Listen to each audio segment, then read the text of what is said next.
मैंने सोचा कि मैं खुद अभी अपना प्रोडक्शन हाउस स्टार्ट करूँ। मैंने सोचा देशभक्ति की क्यों नहीं एक फिल्म बनाई जाए, और वो मैंने सोचा कि राज साहब को दिमाग में रखे। तो राज साहब को फ़ोन किया, बोलते कौन मेहुल कुमार। पहले दिन में हर एक डायरेक्टर का टेस्ट लेता, अगर वो मान जाए मेरी बात तो पूरी फिल्म फिर मैं अपने हिसाब से करवाता हूँ। बोला नाना को मैं तो जानता भी नहीं हूँ, कभी मिला नहीं है, लेकिन बोले मैं नंबर देता हूँ, आप बात कर लो। तो मैंने फिर नाना को फ़ोन किया, तो बोले मैं कमर्शियल फिल्में नहीं करता हूँ। कहानी सुनाई उसको, कहानी उसको अच्छी लगी, नाना का फाइनल हुआ। और उसके बाद राज साहब को फ़ोन किया, फाइनल हो गया वो कैरेक्टर। बोले कौन हुआ? मेरा नाना पाटेकर। तो बदतमीज किस्म का इंसान है मेहुल, गाली गलौज करता है सेट पे। उसका भी यही हुआ, बोलते देख मैं सब्जेक्ट करूँगा, लेकिन राज साहब ने अगर इंटरफियर किया ना तो मैं सेट छोड़ के चला जाऊँगा, फिर वापस नहीं आऊँगा। अमित जी भी थे वहाँ पे।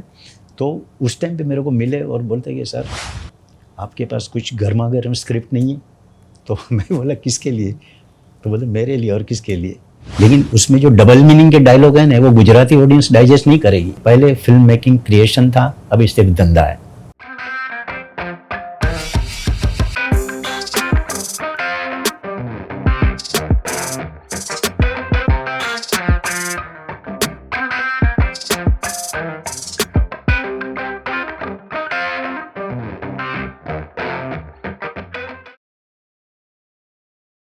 मेहुल जी, आपका स्वागत है हमारे इस कार्यक्रम में, जो हम सिनेमा को सेलिब्रेट करने की कोशिश कर रहे हैं 100 साल होने के उपलक्ष्य में।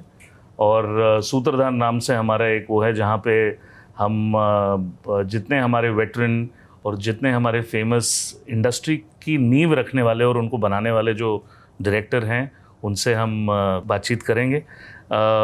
मैं आपसे सबसे पहला सवाल आपके अर्ली डेज के बारे में पूछूंगा कि किस तरीके से एक जर्नलिस्ट से आप थिएटर डायरेक्टर और उसके बाद फिर फिल्म तक का सफ़र आप हमें बताएं प्लीज़।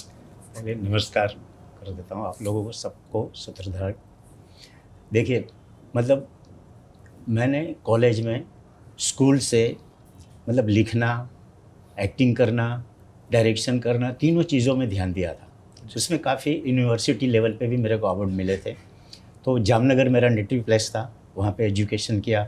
उसके बाद फिर मैंने डिसाइड किया कि ये सारी चीज़ों को अगर कहीं एकदम हर जगह पहुँचाना है, घर घर पहुँचाना है, तो उसके लिए फ़िल्म इंडस्ट्री एक ही ऐसा रास्ता है, तो वहाँ जाना चाहिए। हालांकि यहाँ कोई मेरी पहचान नहीं थी, बस एक उम्मीद लेके मैं जामनगर से एजुकेशन पूरा करके यहाँ आया। और मेरे फादर ने मेरे को बोला कि देख मैंने तेरे को पढ़ा लिखा दिया है, अब बम्बई का खर्चा तेरे को खुद को उठाने का। तो मैं बोला ठीक है, फाइटर ऑलवेज विंस, ऐसा मैंने पढ़ा था। तो मैं बोला चलो, और मैं आया यहाँ पे। और इसके बाद फिर मैंने यहाँ पे क्या किया कि प्रवीण जोशी उस टाइम पे स्टेज के बहुत अच्छे डायरेक्टर थे, आर्टिस्ट भी थे, उनसे मिला। उन्होंने मेरे को बोला कि देख फिल्म लाइन में जाने के लिए तो मैं भी ट्राई कर रहा हूँ, लेकिन अभी तक मेरा कुछ हुआ नहीं। संजीव कुमार मेरे बहुत अच्छे दोस्त थे, लेकिन अभी भी चल रहा है स्ट्रगल। तो तेरे को ऑल द बेस्ट बोलता हूँ, लेकिन तेरे को काम करना है तो स्टेज पे तो एनी टाइम आ सकता है, यहाँ से स्टार्ट कर सकता है। वो किया। फिर दूसरे एक मेरे फादर के पहचान वाले थे, रंगून वाला, वो मर्केंटाइल बैंक के चेयरमैन थे। तो उनको मैं मिलने गया, तो उन्होंने बोला कि मैं तेरे को फिल्म लाइन के लिए कुछ हेल्प नहीं कर सकता हूँ, तेरे को बैंक में नौकरी करनी है तो जब तू चाहे ज्वाइन कर सकता है। तो मैं बोला ठीक है। तो मैंने mercantile bank Mohammad Ali road पे जो ब्रांच थी वहाँ पे बिगनिंग में नौकरी ज्वाइन कर लिया और साइड में स्टेज पे काम करना चालू किया। तो स्टेज पे एक्टिंग भी किया बिगनिंग में, और उसके बाद धीरे धीरे मतलब एक प्ले मेरा सुपर हिट हुआ, जिगर ने अमी। वो रोमांटिक लव स्टोरी थी। वो गुजराती प्ले था? गुजराती प्ले था। अच्छा। तो उस टाइम पे ताहिर हुसैन साहब, आमिर खान के फादर, वो गुजराती हिंदी फिल्म उनकी वहाँ पे शूटिंग चल रही थी और गुजराती फिल्मों का पीक पीरियड था उस टाइम पे। तो किसी ने उनको बोला कि आप गुजराती फिल्म भी बना सकते हो। तो उनके दिमाग में ये बात आई कि ऐसे कोई स्टेज पे कोई प्ले जो हिट हुआ है उस पर से हम लोग कुछ करें। तो ताहिर साहब ने बताया कि आपके पास कोई स्क्रिप्ट है? तो मैंने नोवेलें भी काफ़ी लिखी थी गुजराती। तो मैंने एक नोवेल पे ऊपर से मैंने एक स्क्रिप्ट तैयार की थी, story, screenplay, dialogue and songs भी। तो मैंने ताहिर साहब को वो सुनाई। तो ताहिर साहब बोलते कहानी तुम्हारी बहुत अच्छी है, सब्जेक्ट भी अच्छा है लव स्टोरी के लिए, इसको डायरेक्ट कौन करेगा? मैंने बोला ताहिर साहब देखिए, एक स्टोरी मेरी है, सॉन्ग्स मेरे है, स्क्रीन प्ले मेरा है, everything written by me, everything. तो इसको अगर मैं डायरेक्ट करूँगा तो मैं जस्टिफाई कर पाऊँगा सही ढंग से जी। तो बोले तुमने कभी किसी के साथ एज ए असिस्टेंट भी काम नहीं किया है? मैं बोला मेरे को इतना एक्सपीरियंस है और डायरेक्शन पे मैंने इतनी किताबें पढ़ी हुई है तो मैं कर सकता हूँ। बोले ठीक है, एक काम करो, कल मेरे को फ़ोन करना। तो मैं तो मतलब निकला, मेरे को लगा कि शायद काम नहीं बनेगा, और दूसरे दिन मैंने फ़ोन किया तो ताहिर साहब क्या बोलते हैं कि तुम्हारी कहानी नासिर भाई सुनेंगे, नासिर खान साहब। अच्छा। तो मैं तो हैरान हो गया, अभी नासिर साहब को कहानी सुनना होता है। उस टाइम पे आए, मेरी एज थी 26 साल सिर्फ। जी जी। तो मैं नासिर साहब को कहानी सुनाने गया, उनकी ऑफिस ग्राउंड फ्लोर पे थी। तो नासिर साहब ने कहानी सुनी, कहानी उनको अच्छी लगी। बोलते तुम कौन से कॉन्फिडेंस से कह रहे हो कि तुम डायरेक्टर, तुम ही करोगे इसको डायरेक्ट। मतलब सर देखिए, आपके सामने मैं कुछ इतना नहीं बोल सकता हूँ, लेकिन मैं कॉन्फिडेंस से कह सकता हूँ कि मैंने पूरा सब कुछ मैंने लिखा हुआ है, तो जस्टिफाई मैं जितना अच्छा कर पाऊँगा शायद दूसरा न कर पाए। करेक्ट। तो बोले एक काम करो फिर। तो बोले क्या करना चाहिए? मैंने सर देखिए, आप अगर जैसे आर्टिस्टों का टेस्ट लेते हैं ना, एज ए डायरेक्टर मेरा टेस्ट ले लो। अरे वाह। तो वो बात उनके दिमाग में बैठ गई। तो एक काम करो, बोले उस टाइम पे उनकी शूटिंग चल रही थी।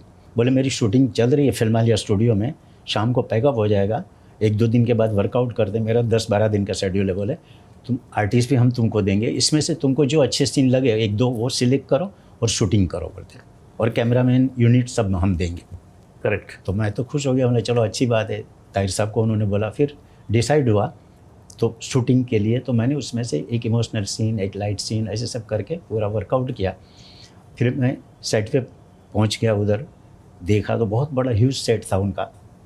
तो मैंने उस टाइम पे क्या, मैंने टेक्निक काफ़ी पढ़ी थी, तो मैंने पहला ही शॉट क्रेन शॉट लगाया। ह्यूज सेट था, सीढ़ियों पर से लड़का उतर रहा है, लड़की नीचे बैठी हुई है, उसको मिलने के लिए वो आया हुआ है, लड़की मिलने के लिए आई है, वो आ रहा है। ऐसे करके पूरा एक सीन किया। एक इमोशनल सीन था वो, क्या एक रोमांटिक सीन, ऐसे 3-4 सीन किए। तो वहाँ पे मेरे को पता चला कि उन्होंने क्या किया था, जो उनके मेन कैमरामैन थे ना, वो मेरे को नहीं दिए थे, मुनीर खान साहब थे। अच्छा। हाँ, तो उनका असिस्टेंट था रविकांत रेड्डी, वो बोले ये तुम्हारा कैमरा। तो मैं समझ गया कि असिस्टेंट इसलिए दिया है कि ताकि कुछ कन्फ्यूज़न चले। ऑडिशन आपका, डायरेक्शन का ऑडिशन मैंने पहली बार सुना है। हाँ, मतलब उस जमाने में आपने डायरेक्शन का ऑडिशन दिया था। तो वो ऑडिशन शूटिंग किया मैंने, फिर उन्होंने एडिट करके देखा भी और डिसाइड किया कि ये डायरेक्ट कर सकता है। और नासिर साहब ने बोला कि इस फिल्म को सिर्फ गुजराती में मत बनाओ, Hindi and Gujarati by language. यहाँ से मेरा करियर स्टार्ट हुआ। गुजराती जन्म जन्म ना साथी, हिंदी फिर जन्म लेंगे हम। सो ये आपकी पहली फिल्म थी? Yes, जन्म लेंगे हम, फिर जन्म लेंगे हम, फिर जन्म लेंगे हम। हाँ, बप्पी लेरी का म्यूजिक था फर्स्ट, उसकी सेकंड फिल्म थी। ताहिर साहब की एक फिल्म की थी एंड सेकंड फिल्म ये, और गुजराती में भी बप्पी लेरी का म्यूजिक। और ये कौन से सन में ये फिल्म रिलीज हुई? 77 में रिलीज हुई। 1977। यस। अच्छा, तो उस जमाने में ये पहली फिल्म आपकी थी, और वो उसका जॉनरा जो था वो कॉमेडी था? इमोशनल लव स्टोरी थी और लाइट कॉमेडी दूसरी फिल्म थी मेरी। जी हाँ जी। ये एकदम romantic love story, emotional family drama के साथ। फिर उसके बाद आपका सफ़र कैसे आगे बढ़ा? उसके बाद फिर मतलब ऐसा ही सरप्राइज दूसरा मेरे को मिला कि फिर दादा कोंड के, उस टाइम पे मराठी में मतलब बहुत बड़ा नाम था उनका, प्रोड्यूसर डायरेक्टर खुद थे, एक्टर भी थे जी। उनको रीमेक करना था उनकी Pandu Hawaldar super hit film थी जी। करेक्ट। तो उन्होंने मेरे को बुलाया और बोले ये फिल्म तुम डायरेक्ट करोगे और मेरे बैनर में बनेगी, मैं प्रोड्यूस करूँगा। तो मैं बोला दादा देखिए, मैंने आपकी फिल्म देखी है, लेकिन उसमें जो डबल मीनिंग के डायलॉग हैं ना, वो गुजराती ऑडियंस डाइजेस्ट नहीं करेगी। तो बोले एक काम करो, तुमको जो चेंज करने करो गुजरात के हिसाब से। ये फिल्म हम कॉमेडी, मेरा कॉमेडी गुजरात में बहुत कम चली है। और सेकंड फिल्म मेरी वो आई चंदू जमादार, दादा कोंड के, लक्ष्मी छाया, और सुपर हिट फिल्म हुई। सरला येवलेकर थी दूसरी हीरोइन, और बाकी गुजरात के आर्टिस्ट थे। फिरोज ईरानी को उस फिल्म में मैंने ब्रेक दिया था, जो अभी गुजरात का विलन बहुत बड़ा बना है। जी जी जी जी जी। कोई विशेष फिल्म या फिर किसी फिल्म निर्देशक जिसने आपको प्रोत्साहित किया उन दिनों में? जैसे आपने बताया कि टेक्नोलॉजी, उस ज़माने में लोग इतनी टेक्नोलॉजी के बारे में बात नहीं करते थे, बट चूंकि आपने बताया कि टेक्नोलॉजी आपका फोटे था। हाँ। और उस ज़माने में कोई भी ऐसे इंडियन या इंटरनेशनल निर्देशक जिनसे आप प्रोत्साहित हुए इन फिल्मों को दूसरे लेवल में ले जाने के लिए? देखिए उस टाइम पे मतलब हिंदी में मतलब जो मेरे को जिनकी फिल्में ज़्यादा अच्छी लगती थी, वो एक तो नासिर साहब की फिल्में होती थी, मनमोहन देसाई जी की फिल्म होती थी। तो उसमें इमोशंस भी होते थे, एक्शन भी होते थे, और नयापन भी थोड़ा होता था, विजुअल्स भी अच्छे होते थे। हालांकि उस टाइम पे टेक्निक इतनी नहीं थी, लेकिन फिर भी उस फिल्मों में वो सब दिखता था। जी। आपने अभी बात की चंदू जमादार जैसी कॉमेडी फिल्म के बारे में। जैसी नाइंसाफ़ी जैसी आपने ड्रामा फिल्म भी एक Yes. बनाई, वो सफ़र आपने कैसे तय किया इन comedy, drama and then action packed फिल्मों में? देखिए, गुजराती में मैंने हर किस्म की फिल्में बनाई। गुजराती मतलब ये बनी, उसके बाद माँ वीना सुनो संसार, जिस पर से अनोखा बंधन हिंदी में अरुणा जी के ब्रदर ने प्रोड्यूस की थी। शबाना जी, मतलब नवीन निश्चल जी, दादा जी। मुनि थे, शशिकला जी थे, वो भी सुपर हिट फिल्म थी। सर फिर उसके बाद लव मैरिज फिल्म आई, अनिल कपूर और मीनाक्षी शेषाद्री। जी, उसके बारे में कुछ बताएं and कैसे उसके बाद सफ़र आपका आगे बढ़ा? देखिए, वो प्रोड्यूसर के लिए भी जगदीश शर्मा थे, उनके लिए भी मैंने गुजराती फिल्म बनाई थी, वो हिट हुई थी, सुपर हिट। तो उन्होंने भी फिर हिंदी बनाने का प्लान किया, तो लव मैरिज फिल्म, वो भी उस टाइम पे मतलब डिफरेंट कहानी थी कि भाई लड़का लड़की शादी कर लेते हैं, लव मैरिज, लेकिन सुहागरात नहीं मना सकते क्योंकि जी। वो रेंट पे रह रहा है, वो उधर है। और भाईजान, महमूद भाईजान ने वो उनकी मेरे साथ फिल्म की थी, वो लास्ट फिल्म, उसके बाद उन्होंने फिल्म नहीं की थी। ओह, बहुत अच्छा कॉमेडी रोल था उनका भी, और वो गाना भी सुपर हिट हुआ था, मुर्गी वालों अपनी मुर्गियाँ मुर्गी संभालो, संभालो, correct। मुर्गा मेरा जवान हो गया। जी जी जी जी जी जी। तो वो सिल्वर जुबली फिल्म हुई, और उसके बाद फिर प्राणलाल जी की मतलब मरते दम तक फिल्म। तो प्राणलाल जी ने मेरे को क्या बोला कि राज साहब के लिए मेरे को एक फ़िल्म बनानी है, और राज साहब मेरे को पहले ना बोल चुके फिल्म के लिए, तो अगर आपके पास कोई ऐसी स्क्रिप्ट है तो राज साहब को आप सुना सकते हो। तो मैं बोला, राज साहब के लिए मैंने स्क्रिप्ट लिखी थी मरते दम तक, राज साहब ने कभी डॉन का रोल नहीं किया था, और फर्स्ट टाइम इसमें राज साहब को एज ए डॉन प्रेजेंट किए थे हमने। तो मेरे को बोलते, राज साहब को गलती से ये मत बोलना कि मैं प्रोड्यूसर हूँ। अब पहले सुना, वो हाँ बोले तो आगे बात करना पड़ते। तो मैंने नंबर लिया, उस टाइम पे मोबाइल तो थे नहीं, तो राज साहब को फ़ोन किया, तो बोलते कौन, मेहुल कुमार। मैं बोला, राज जी मैंने गुजराती फिल्में बहुत की, हिंदी भी मेरी 2 रिलीज़ हो गई, सिल्वर जुबली है दोनों, तो मैं चाहता हूँ कि आपके लिए मैंने एक स्क्रिप्ट लिखी है, वो आप करो।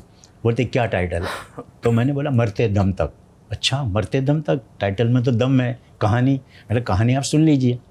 तो स्क्रिप्ट कंप्लीट थी, और मेरे को मालूम है राज साहब को उर्दू में स्क्रिप्ट चाहिए, जी तो मैंने उर्दू में ट्रांसलेट करा के एक स्क्रिप्ट रेडी की, और राज साहब ने मेरे को टाइम दिया कि तुमने यूएस क्लब देखा है? मैं बोला यूएस क्लब में कभी अंदर नहीं गया हूँ, बाहर से देखा है, कुलाबा में गोल्फ क्लब है जहाँ आर्मी वाले ही जाते, वहाँ राज साहब मेंबर थे, वो शाम को गोल्फ खेलने जाते थे वहाँ पे। जी जी जी। तो मेरे को टाइम दिया, बोलते कि तुम 6 साढ़े 6 बजे यहाँ आ जाओ, हम लोग कहानी यहाँ पे सुनेंगे, बैठेंगे। तो मैं गया, फिर मैं बैठा, राज साहब आए, मिले मेरे को, तो फिर मैंने उनको स्क्रिप्ट दिया, मेरे सर ये, तो उन्होंने देखा, अरे उर्दू में तुमको कैसे? मैं राज जी आपके साथ फिल्म करनी है तो आपकी क्या क्या स्टाइल है, क्या क्या आदत है, सब मैंने जी दिमाग में रखी हुई है। जी।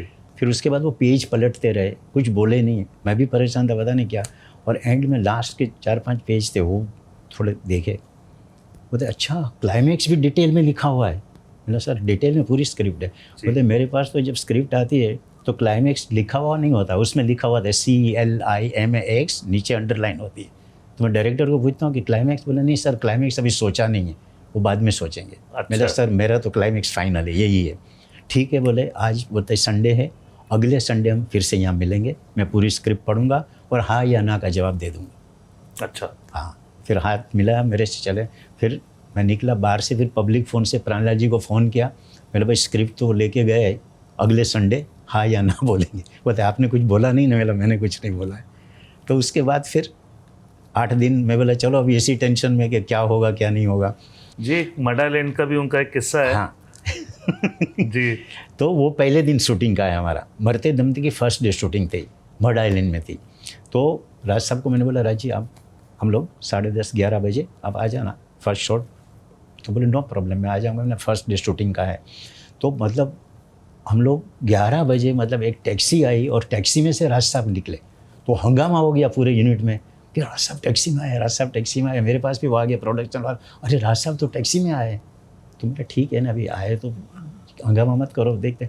तो वहाँ पे देखा तो टैक्सी वाला और राज साहब के बीच में कुछ बातें चीती हो रही थी। वो टैक्सी वाला पैसे नहीं ले रहा था, तो मैं बोला ले ले, तो तेरे को प्यार से दे रहे बोले।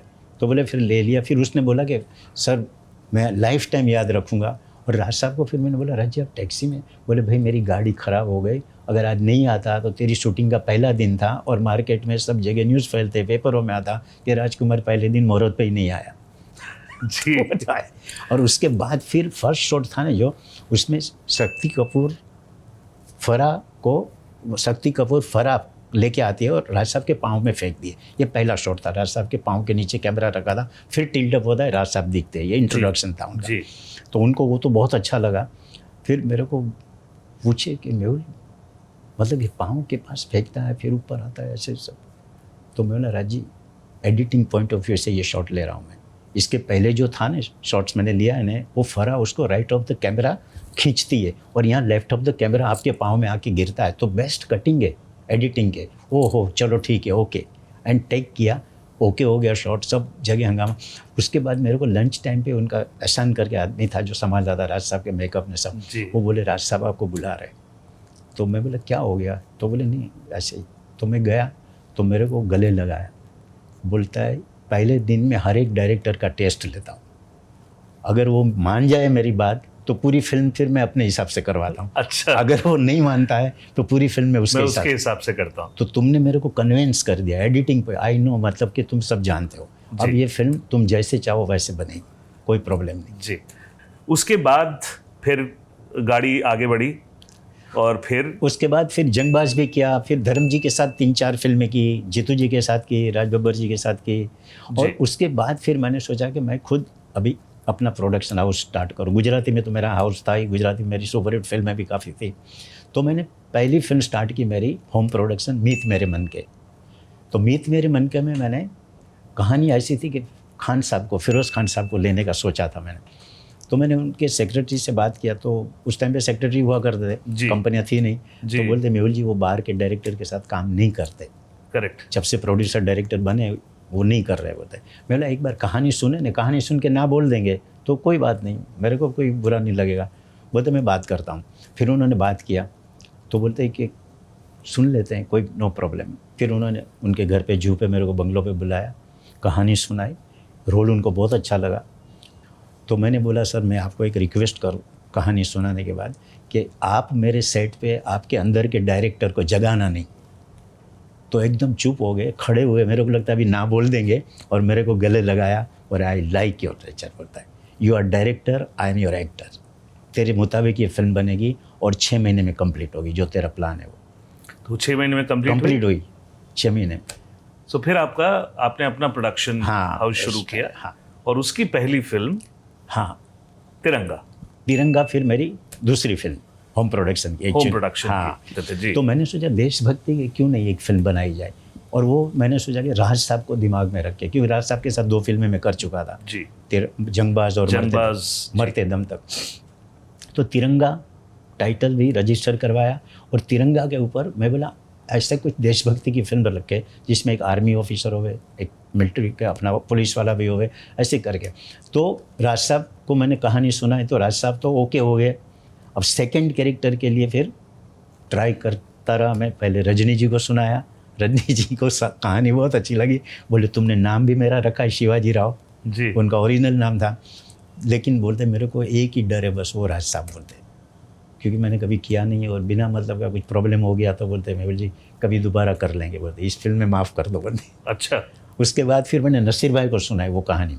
अच्छा। हाँ, तो नसीर भाई ने भी ना बोल दिया।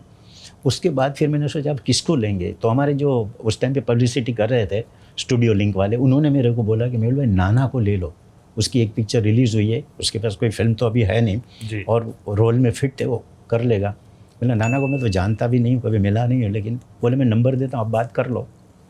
तो मैंने फिर नाना को फ़ोन किया, लोखंडवाला में रहता था, तो बोलते मैं कमर्शियल फिल्में नहीं करता हूँ। मैं बोला देख जब तक कमर्शियल फिल्में नहीं करेगा तो तेरी इंटरनेशनल पहचान, नेशनल वाइज पहचान भी नहीं होगी। 8 फिल्में तो उस टाइम पे जो रिलीज़ होती थी वो बॉम्बे से बोरीवली तक होती थी, हिट होती थी तो दूसरे सर्किट में रिलीज़ होती थी, अदरवाइज नहीं होती थी। करेक्ट। तो बोलते तेरी कहानी दमदार है, मतलब सुन लो ना, फिर सुनने के बाद ना बोल देना अच्छा नहीं लगे तो। बोलते ठीक है कल आ जाओ। तो मैं कल उसके घर पे गया, कहानी सुनाई उसको, तो कहानी उसको अच्छी लगी। वो उसका भी यही हुआ, बोलते देख मैं सब्जेक्ट करूँगा, लेकिन राज साहब ने अगर इंटरफियर किया ना तो मैं सेट छोड़ के चला जाऊँगा, फिर वापस नहीं आऊँगा। मतलब राज साहब मेरी फिल्मों में कोई इंटरफियर नहीं करते, ये उनकी तीसरी फिल्म है मेरे साथ, तो उनको भी बाइंड की हुई स्क्रिप्ट दी है, तेरे को भी दे रहे, सेट पे मैं कोई चेंज नहीं करता हूँ मेरा। तो बोले ठीक है हाँ।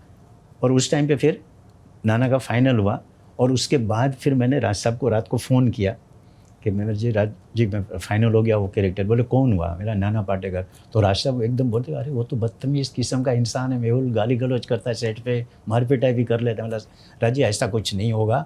उसने मेरे को बोला। बोले क्या बोला?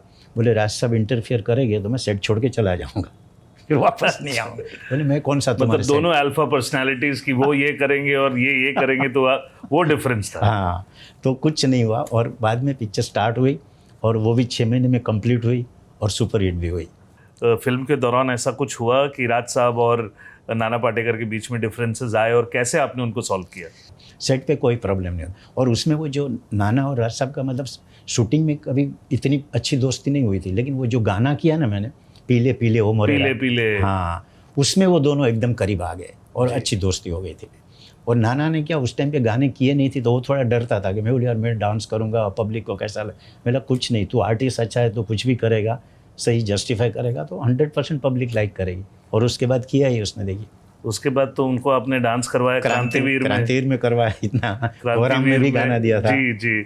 सो उसके बाद फिर आपकी आई क्रांतिवीर। सो क्रांतिवीर का सब्जेक्ट अपने आप में एक बहुत ही कॉम्प्लेक्स्ड सब्जेक्ट था और बहुत ही विजिलेंटी सब्जेक्ट था। और उस ज़माने में खास करके उस दौरान इस तरीके की फिल्में शायद इतने बेबाक तरीके से कोई बात नहीं करता था। तो सर वो उसका ओरिजिनेट कहाँ से हुआ आइडिया? देखिए मतलब जब बाबरी ध्वंस हुआ ने उसके बाद जो राइट्स हुए, पूरा मतलब हंगामा हुआ 93 यस, तो वो मेरे दिमाग में आया कि ये सब्जेक्ट, इस पर हम कोई ऐसा सब्जेक्ट बनाए कि जो मतलब लोगों को सच्चाई भी नज़र में आए और लोगों को कन्विंस भी हम कर सके। तो ये मतलब क्या ऐसा सब्जेक्ट था कि आउट एंड आउट उसी पॉइंट पे हम फिल्म बनाते तो शायद पब्लिक पसंद भी नहीं करती। तो हम लोग ने इसको कैरेक्टर को अलग करके फैमिली ड्रामा भी करके फिर इसके बाद इंसिडेंट ये ला के पूरी कहानी और एंड में क्लाइमैक्स में ये सारी चीज़ को हाईलाइट कर दिया। तो लोगों ने एक्सेप्ट कर लिया उसको। तो उसमें भी मतलब सारी चीज़ें देखिए कितनी रियल उसमें, और डायलॉग भी वैसे थे उसमें जी। और नाना उस रोल में फिट था। और नाना को जब मैंने ये रोल सुनाया ना तो मैंने नाना को बोला देख नाना इस रोल में है ना तेरे को एक भी नया कपड़ा नहीं मिलेगा, तेरे पुराने कपड़े जितने हैं ना वो तू हमको दे दे, पुराने स्लीपर चप्पल जो घर में पहनता वो दे दे, क्योंकि तू झोपड़पट्टी में रह रहा है और झोपड़पट्टी का आदमी और आयरन भी नहीं होगा। और उस आदमी ने देखो किया जी। तो मैंने नाना को यही बोला, बोले ये तेरे, मैं बोला ये कैरेक्टर मेरा एक फ्रेंड था वो ऐसी बड़ी बड़ी बातें करता था, तो तेरा कैरेक्टर यही है, झोपड़पट्टी में खटिया पे बैठ के बातें करता है, करता कुछ नहीं है, लेकिन फिर एक हादसा ऐसा होता है उसकी लाइफ में कि ये चेंज होता है आदमी, एंड उसके बाद वो क्रांतिवीर बनता है। जी। तो वो हुआ।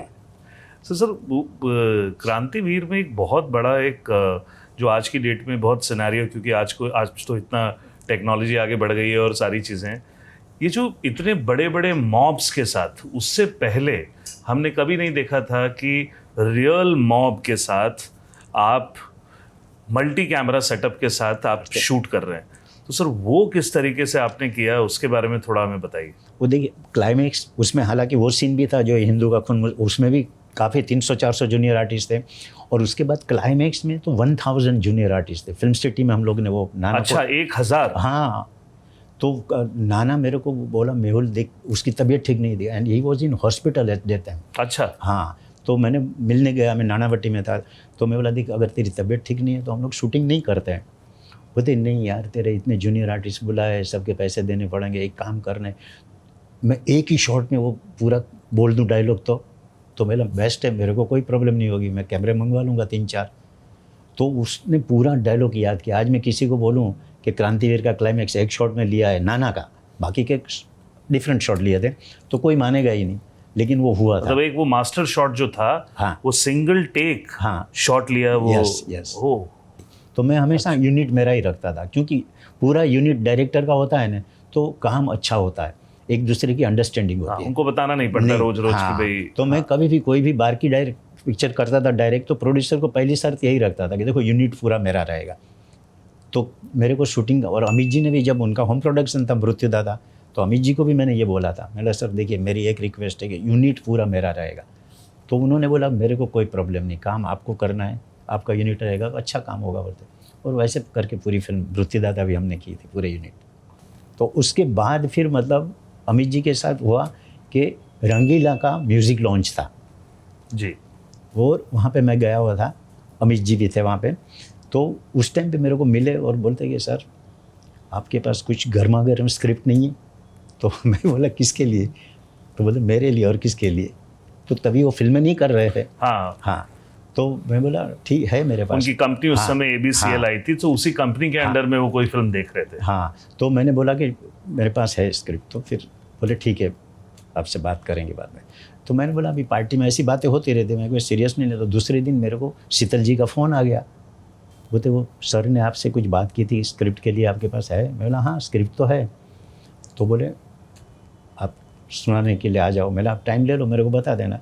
तो मेरे को दूसरे दिन ही बोला प्रतीक्षा में आके 11 बजे आ जाओ, स्क्रिप्ट सुना दो।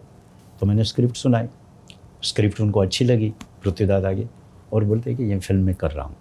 इसी तरह से मतलब फिल्म स्टार्ट हुई, वो भी 6 महीने में कंप्लीट हुई, रिलीज़ हुई, start to finish. Amit ji की हाँ कमबैक फिल्म। तो मेरे लिए एक बहुत बड़ी बात है कि राज साहब का जब कमबैक हुआ तो उन्होंने भी पहली फिल्म मेरे साथ की, मरते दम तक उनकी कमबैक फिल्म थी जी। उन्होंने भी 4-5 साल तक फिल्में नहीं की थी जी, और मृत्युदाता अमित जी की कमबैक। अमित जी की कमबैक थी।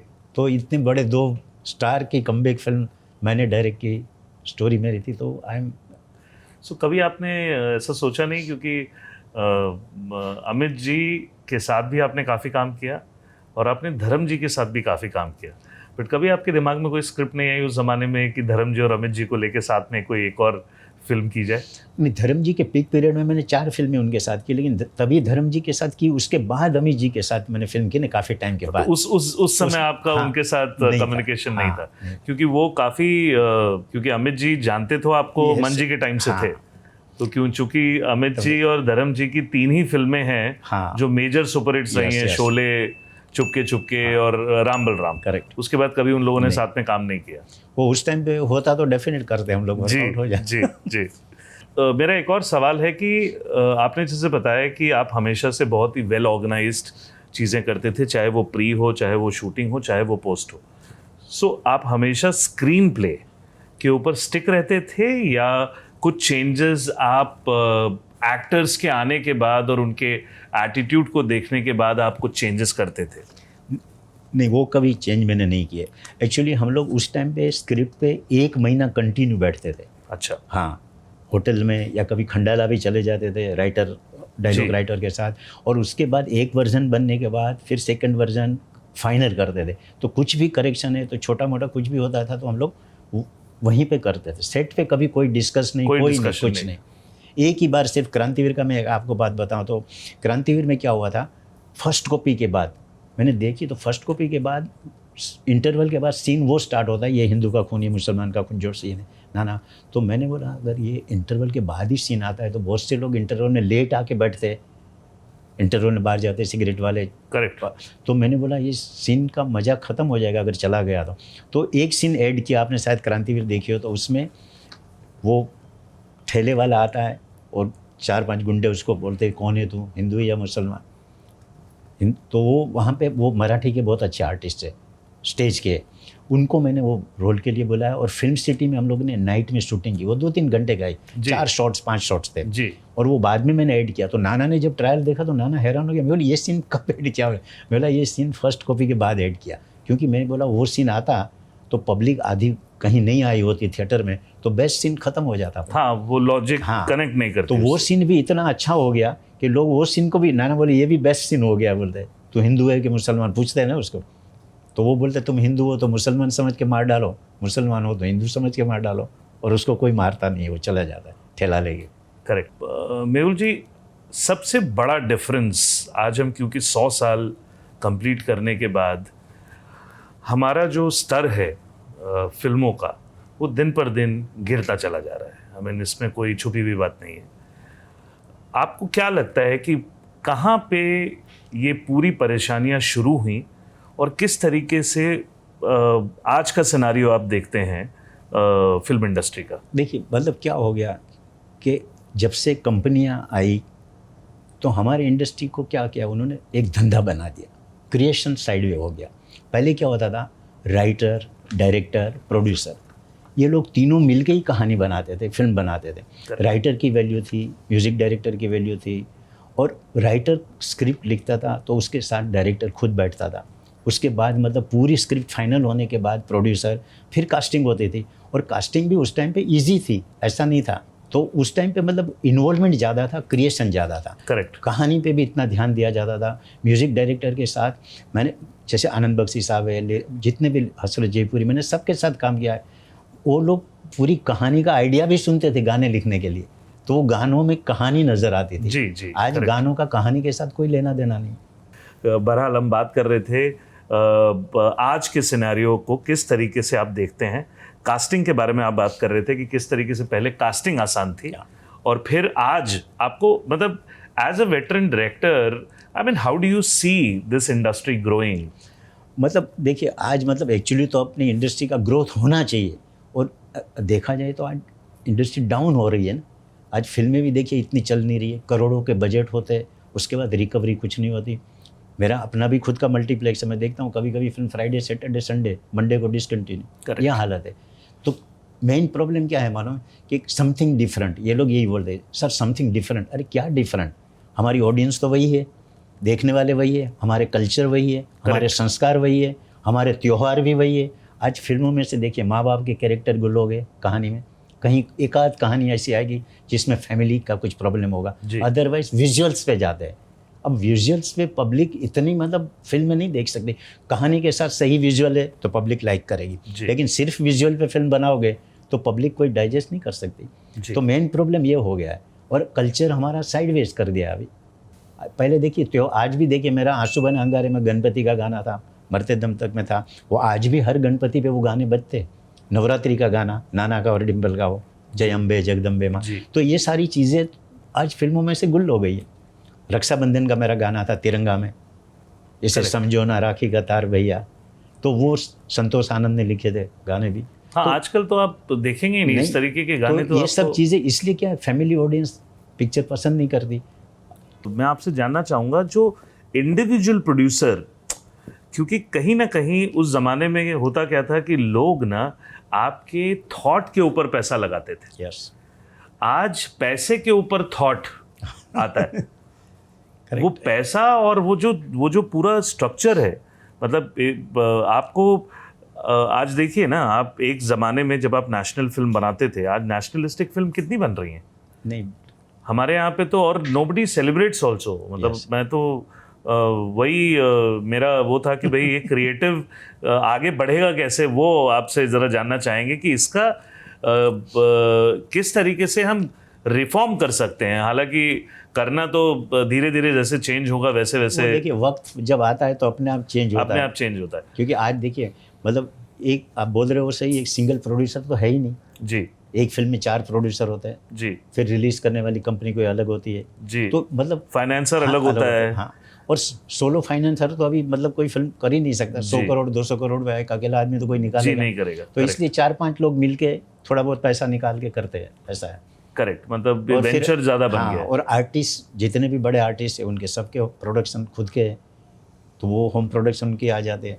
और आर्टिस्ट को जो मैनेज करने वाली एजेंसियां भी जो हैं, वो भी, उन्होंने भी बहुत काम खराब किया, मुझे ऐसा लगता है। एक्चुअली तो पहले कुछ नहीं था ना, पहले आप कितने भी बड़े आर्टिस्ट को साइन करना है तो आप सेक्रेटरी को फ़ोन करो, वो सीधे बोलेंगे सर कल नटराज में शूटिंग कर रहे हैं, आप दोपहर को आइए, बात कर लेते हैं, फिर कहानी सुननी होगी तो डिसाइड कर लेंगे। 2 या 3 दिन में पता चला। और कहानी सुनते थे तो क्या है, होटल में या रूम बुक करवा देते या उनके घर पे बुलाते थे। करेक्ट। और 3 या 4 दिन में एवरीथिंग वाज फाइनल। और आज तो मतलब छोटे आर्टिस्ट को भी फाइनल करना है तो 6 महीने निकल जाते हैं। ईमेल करते हैं, ईमेल के बाद स्टोरी का आइडिया भेजना पड़ता है, फिर डायरेक्टर का बायोडाटा, प्रोड्यूसर का टीवी के एवोल्यूशन से जो मुझे ऐसा लगता है, मैं आपकी उसके ऊपर जानना चाहूँगा आपके विचार क्या हैं, कि टीवी में जैसे हम लोग थोड़ा सा पीछे जाएं और 99-98 में सत्य आई, राम गोपाल वर्मा जी की सत्य आई और उसने बहुत अच्छा किया। सो लोग एक्चुअली जुड़ना शुरू हुए ऑथेंटिक लोगों से कि भाई बम्बई में ये होता है। बट टीवी में उसके बाद क्राइम शोज आने शुरू हुए और वो क्राइम शो ने वो फेस वैल्यू रियल एक्टर्स की इतनी कम कर दी कि वो आगे जाके आपको, जैसे आपने तो जब क्रांतिवीर शूट की तो आपने एक एक जूनियर आर्टिस्ट का एक कैरेक्टर होता था। हाँ, अगर वो 5 लोग हैं तो वो एक कैरेक्टर है जो आप उनको साइन करते थे। बट यहाँ पे तो बस ऐसा हो गया कि भाई अब यही चलने वाला है तो चलो क्राइम पेट्रोल बना देते हैं, यही चलने वाला है तो चलिए अब हम सास बहू के वो कर देते हैं। बिकॉज पहले जिस तरीके से आपके जो ड्रामा होती थी, सबसे बड़ा शो ही बना सास बहू का गुजराती थिएटर को लेकर। सो ये भी एक इशू, एवोल्यूशन जब जब हुआ है उसी दौर में, सिंस यू आर ऑलवेज, आज भी जितना मतलब ऑफ द कैमरा आपसे जितनी बात हो रही थी टेक्नोलॉजी में, आज भी आपका हाथ मतलब कम नहीं है। You know technology very well and you are always ahead of the time. Mehul ji, TV के बारे में हमने बात की। आपको क्या लगता है कि पिछले 5 सालों में ओवर द टॉप ओटीटी ने किस तरीके से इंडस्ट्री को बढ़ाया है या घटाया है? मुझे आपके थोड़े इस पे कुछ विचार जानने हैं। और ओटीटी पे मतलब देखिए, लोगों को सस्ते में मिलती है देखने के लिए, तो उस हिसाब से जो लोग नहीं अफोर्ड कर सकते फिल्म, वो देखते हैं। और ओटीटी पे क्या है, पहले भी मतलब जो फिल्में बनते थे कहीं ना कहीं से आइडिया इंस्पायर तो होता थे लोग, और आज वो लोग मतलब डायरेक्ट पूरी एज इट इज़ उसको हिंदी में बना के रिलीज कर देते हैं जी। तो वो सब चीज़ें हैं। You're right, जैसे लाल सिंह चड्ढा है। हाँ, कितनी फिल्म ऐसी आई है ना, वो देखते हैं तो पता चलता है कि ये है। पहले क्या होता था, शायद कैरेक्टर इंस्पायर होते थे या एक सेंट्रल आइडिया कुछ ऐसा होता था, फिर उसको पूरा इंडियनाइज करते थे, वैसे करके फिल्में बनती थी। लेकिन अभी तो मतलब total as it is frame to frame एकदम मतलब यहाँ से कॉपी इधर, इधर से उधर। मतलब कबाड़ी वाला जो होता है ना, हाँ, जो उसी को रिसाइकल करके बियर वाले को बेच देता है। वही। सो सर, कुछ क्योंकि क्रिएटिव फील्ड में बहुत लोग आपको प्यार करते हैं आपकी फिल्मों की वजह से, मैं आपसे जानना चाहता हूँ कि व्हाट इज स्क्रीन प्ले, और स्क्रीन प्ले किस तरीके से आत्मा होती है एक फिल्म की, वो ज़रा आप बताएं। देखिए, स्क्रीन प्ले हर एक फिल्म की आत्मा होती है। जिस फिल्म का स्क्रीन प्ले नहीं होगा ना, आप कितने भी बड़े स्टार को ले लो, कितने भी बड़े डायरेक्टर ने डायरेक्ट की हो है, नहीं चलेगी वो फिल्म। क्योंकि स्क्रीन प्ले में क्या होता है, एक तो मतलब पूरी फिल्म की जो कहानी है उसको किस तरह से मतलब लाइट सीन, इमोशंस, एक्शन, और उसके बाद उन सब को मतलब बीच में डालते हुए भी मेन कहानी को साथ में लेके चलना है। करेक्ट। ये चीज़ें होनी चाहिए। तो वो मतलब मैं कितनी बार बोलता हूँ, मैं बीच में मैं डायरेक्शन डिपार्टमेंट में असिस्टेंटों को एक क्लास हुआ था, उसमें भी मैंने बोला कि तुमको बेस्ट डायरेक्टर बनना है ना, तो पहले तुम राइटिंग का सेंस, स्क्रीन प्ले का सेंस एंड देन फोटोग्राफी, ये 3 चीज़ अगर तुम्हारी मास्टरी है तो तुम्हारी फिल्म की शूटिंग जो तुमने लिखा है उसी के मुताबिक होगी, और कोई ओवर एक्सपोज नहीं होगा, कोई फालतू खर्चे नहीं होंगे, कहीं रिशूट नहीं करना पड़ेगा, ये सारी चीज़ें ध्यान रखनी पड़ेगी। तो ये सब चीज़ें, screen play is the main thing. लेकिन आज क्या है, स्क्रीन प्ले मतलब एक नहीं 4 राइटर होते हैं, 4 राइटर होने के बाद भी स्क्रीन प्ले सही नहीं होता है। करेक्ट। और पहले एक ही राइटर होता था स्क्रीन प्ले का, डायलॉग राइटर का, तो बेस्ट होता था बोलते। सर, कोलैबोरेशन, आजकल जो कोलैबोरेशन होने लगे हैं, वो कोलैबोरेशंस के बारे में, इंटरनेशनल कोलैबोरेशंस, जैसे आप देखें कि बहुत सारी बड़ी कंपनियां यहाँ आई, उन्होंने इंडिया में इन्वेस्ट करने की कोशिश की, लेकिन 1 या 2 फ्लॉप फिल्म होने के बाद वो कंपनियां वापस चली गईं, उन्होंने इंडिया का मार्केट ही छोड़ दिया। तो ये इंटरनेशनल कोलैबोरेशन आपको कितना महत्वपूर्ण लगता है आने वाली टाइम के लिए इंडस्ट्री में? देखिए, मतलब सही ढंग से अगर कोई सही लोग मिले तो डेफिनेट अच्छा रिजल्ट तो आ ही सकता है। लेकिन अब क्या है, मतलब ये लोग कंपनी वाले आते हैं तो वो जिनके भी साथ मिलते हैं या जिनके साथ भी मतलब कोलैबोरेशन करते हैं, वो लोग मतलब क्या है, उनको सर्विस वाले लोगों को रखते हैं। अब जो सीईओ है उसको फिल्म मेकिंग का मालूम ही नहीं है और वो सीईओ है, तो वो जो डिसीजन लेंगे वो सिर्फ बिजनेस डिसीजन लेंगे। मैं आपको बताऊँ ना, एक बहुत बड़ी कंपनी का मैं नाम नहीं लूँगा, वो ग्रॉस कलेक्शन पेपर में ऐड देते थे मल्टीप्लेक्स के टाइम पे। तो मैंने एक दिन फ़ोन किया उनके सीईओ को, मैंने, सर आप ये ग्रॉस कलेक्शन पेपर में क्यों देते हो? तो हंसने लगा। मैंने, व्हाई आर यू लाफिंग? बोलते, सर हमारा गेम शेयर बाज़ार का है, ग्रॉस या नेट पब्लिक को क्या मालूम। बोलते पब्लिक सोचेगी 200 crore first week, second week 200 crore, हमारा शेयर बोलते 20 रुपया बढ़ गया ऑल ओवर इंडिया, तो हमारा 100 करोड़ वहाँ से कवर होता है। अब सोचिए ये थिंकिंग। तो वैल्यूएशन मतलब अब हम लोग इस समय वैल्यूएशन कल्चर में चल रहे हैं। वो स्टार्टअप कोई भी खुलता है तो वो वैल्यूएशन उसकी बढ़ जाती है, बस वही है। पेपर पे वैल्यूएशन चल रही तो है। ये मतलब सब ऐसी चीज़ें आ गई कि मतलब ओरिजिनलिटी सब खत्म हो गई ना। सर वक्त के साथ साथ भारतीय फिल्में, जब मैं भारतीय फिल्मों के बारे में बात करता हूं तो सिर्फ हिंदी फिल्मों के बारे में बात नहीं करता हूं। हमारा स्तर जितना गिरा है पिछले 5 सालों में, उतना ही स्तर तेलुगु और तमिल का उठा है पिछले 5 सालों में। इसका क्या कारण हो सकता है? इसका कारण यही है कि वहाँ आज भी डायरेक्टर सब कुछ है। हमारे यहाँ डायरेक्टर को अभी थोड़े साइडवेज कर दिए जी। आर्टिस्ट लोग ज़्यादा, डायरेक्टर बाद में। वहाँ पे आज भी डायरेक्टर की वैल्यू है, राइटर की वैल्यू है, म्यूज़िक डायरेक्टर, तो वहाँ पे कोई इंटरफेयर नहीं करता। मैंने जब मेरी हिंदी फिल्मों की वहाँ पे शूटिंग की थी, तभी मैंने देखा था कि डायरेक्टर जब सेट पे होता है तो बहुत से आर्टिस्ट बैठते नहीं थे जी। वो कुर्सी पे बैठे हैं तो करेक्ट। पैर भी छूते थे उनके। तो ये डायरेक्टर की वैल्यू साउथ में है और आज भी वो वैल्यू है वहाँ पे। तो डायरेक्टर ने जो बोला वो होता है। अपने यहाँ क्या हो गया, आज इंटरफेयर इतना हो गया डायरेक्टर के काम में कि फिर डायरेक्टर भी ठीक है चलो चलता है, चलने तो। हाँ, मतलब वो नौकरी की तरह हो गया है, बस वही। वो क्रिएटिव आइडिया नहीं रह गए। और कल्चर भी वो लोग प्रमोट ज़्यादा करते हैं। आप देखिए माँ के कैरेक्टर, फैमिली, फादर मदर के कैरेक्टर, सब बाहुबली और RRR जैसी फिल्में डेफिनेट। वो कर रही हैं। मतलब एक ज़माने में मन जी की जो फिल्में होती थी, यस, मतलब वो फिल्में, उनका कोई लॉजिक नहीं हुआ करता था। वो सिर्फ फैमिली को किस तरीके से मिलाना है, बिछड़ना और मिलना, यही उनकी कहानियाँ थी।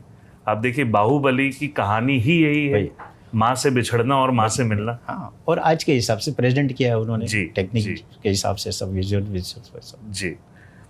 अभी मोस्टली जितने भी ओपन निर्माता, स्वतंत्र निर्माता, प्रोड्यूसर जो बोलते हैं, लगभग खत्म हो गए। हाँ, कॉर्पोरेट्स का एक दबदबा सा चल रहा है, मैं दबदबा ही बोलूँगा अभी, to be very naturally honest, होता है। कि मतलब अब वो कल्चर ये हो गया है कि ये करना पड़ेगा, अगर करना है टेक इट और leave it.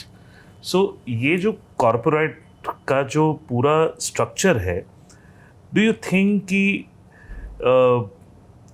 It is killing the creative writers as well? Because writing is the core. यहाँ पे क्या, फिर राइटरों को कॉम्प्रोमाइज़ करना पड़ता है, इसीलिए रिजल्ट नहीं आता है।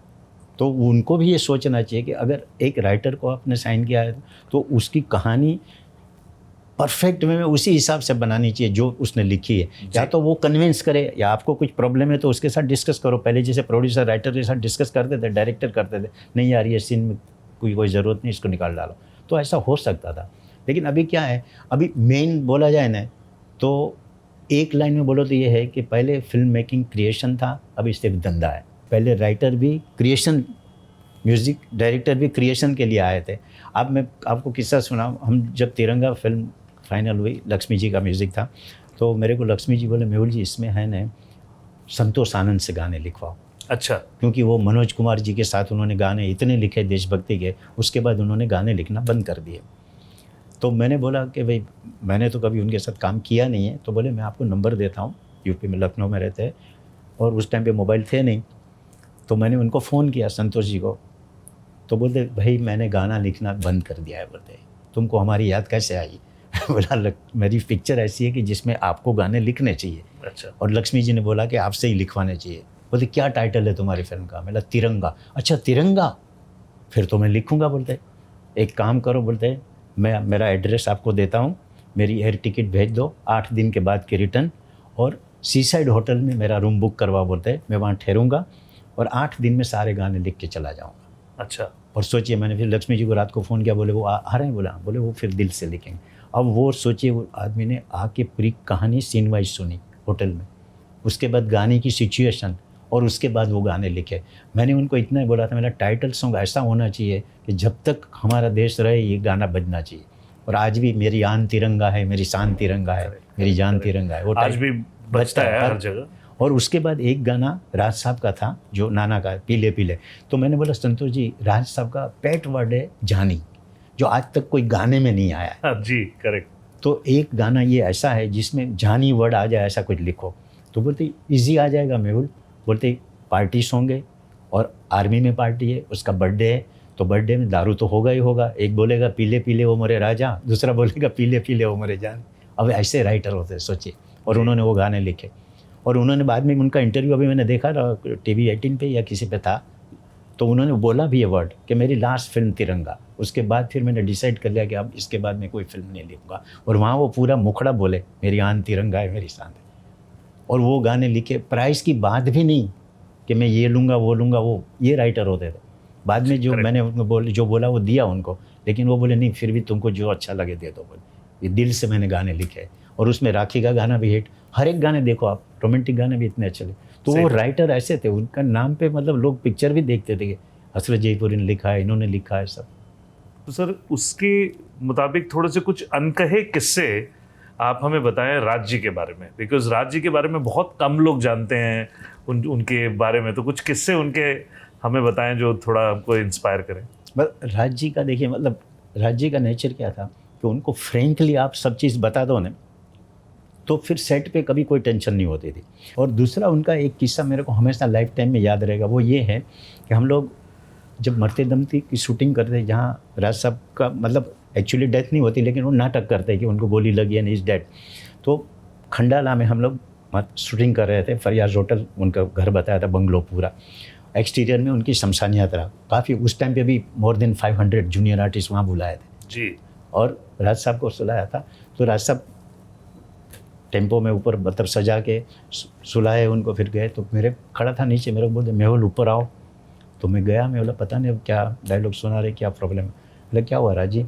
तो वो हार उनको जो लास्ट में पहनाना था, वो खड़ा था प्रोडक्शन वाला लेके, बोलते ये हार तुम पहनाओ, जब जाएंगे ना तो ये मौका तुमको नहीं मिलेगा। तो मैं बोला राज जी ऐसा क्यों बोल रहे हो, ऊपर वाला करे आप 100 साल जियो। तो तभी हंसने लग गए, कुछ नहीं, मैंने हार पहना दिया। वो रियलाइज़ मेरे को तब हुआ जब राज साहब की डेथ हुई। हम लोग मरते दम मृत्युदाता की शूटिंग कर रहे थे मेबू स्टूडियो में, और वहाँ से राज साहब के घर से मेरे को फ़ोन आया कि राज साहब की डेथ हो गई है।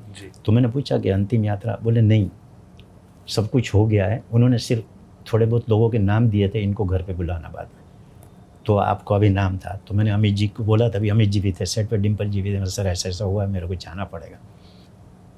तो अमित जी भी सोचे कि मैं बोला सर अभी मेरे को फ़ोन किया कि कम लोगों को ही बुलाए। जी जी जी। तो मैं गया घर पे, वहाँ पे जब बात की तो मेरे को राज जी के वाइफ ने बताया कि उनकी ये अंतिम बात थी कि फिल्म लाइन में शमशान यात्रा एक दिखावा है जी, और लोग देखने के लिए आते हैं, काले चश्मे पहनेंगे, वाइट कपड़े पहनेंगे, और टीवी वाले उनके फ़ोटो खींचेंगे। वो मरा हुआ है उसके लिए उनको सेंटिमेंट नहीं होगा, ये वो जा रहा है, ये वो जा रही है, वो जा रहा है, ये चलता है। तो उन्होंने बोला था कि मेरी शमशान यात्रा बिल्कुल मत करना, अंतिम यात्रा है वो फैमिली के साथ पूरी करना, और थोड़े बहुत मेरे जो क्लोज लोग हैं उनको घर पे बुलाना।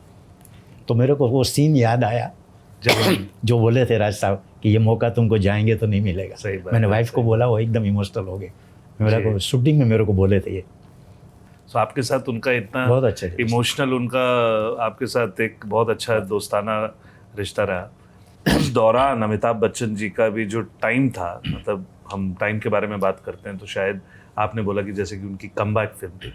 अमित जी में ऐसा क्या है जो आज भी अमित जी हैं and rest of people are rest of people? ऐसा क्या है अमित जी के अंदर? देखिए मतलब कोई तो प्लस पॉइंट होंगे तभी तो है जी।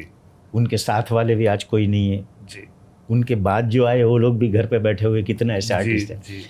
तो अमित जी का एक प्लस पॉइंट क्या है मालूम है कि उन्होंने अगर कहानी सुन ली तो सरेंडर टू डायरेक्टर।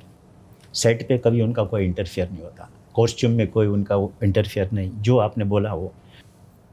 जी मेहुल जी, बहुत सारी इनसाइट चीज़ें मिली और हमको सीखने को बहुत कुछ मिला आपसे बात करके। एंड हम बहुत चाहेंगे कि जल्दी से जल्दी आप जैसे इतने वेटरन और इतने टैलेंटेड डायरेक्टर को यंग जनरेशन और ज़्यादा देखे आने वाले टाइम में। हम जस्ट यही कामना करते हैं और धन्यवाद आपने हमको टाइम दिया और हमने एक बहुत ही बेहतरीन कॉन्वर्सेशन की सूत्रधार के अंदर।